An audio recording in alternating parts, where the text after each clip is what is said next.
Akala ko, mag-isa lang ako. Hanggang ngayon, ito pa rin ang kilabot na pabalik-balik sa back of my mind. Lalo na ngayong tag-ulan na naman.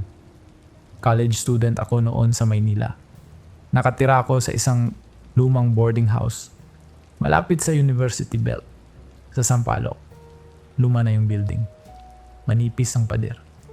At madalas mawalan ng kuryente kapag malakas ang ulan. Pero sanay na kami roon.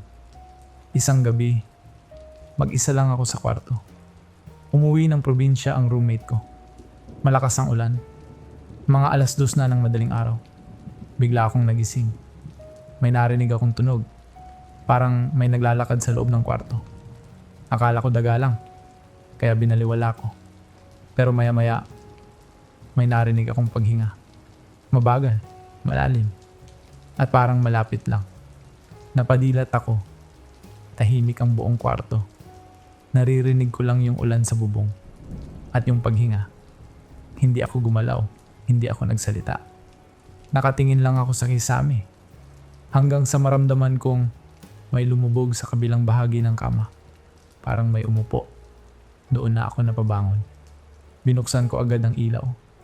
Walang tao. Walang kahit ano. Pero kitang-kita ko, nakalubog pa rin ang kutson sa kabilang side ng kama. Parang may nakaupo. Dali-dali kong dinampot ang cellphone ko at lumabas ng kwarto. Sa sala na lang ako natulog ng gabing iyon.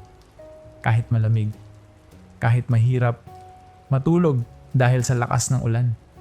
Mas okay na iyon kaysa bumalik sa kwartong iyon.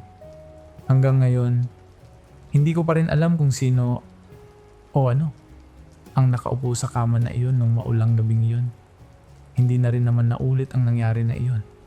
Kung ikaw, babalik ka pa ba sa kwartong iyon?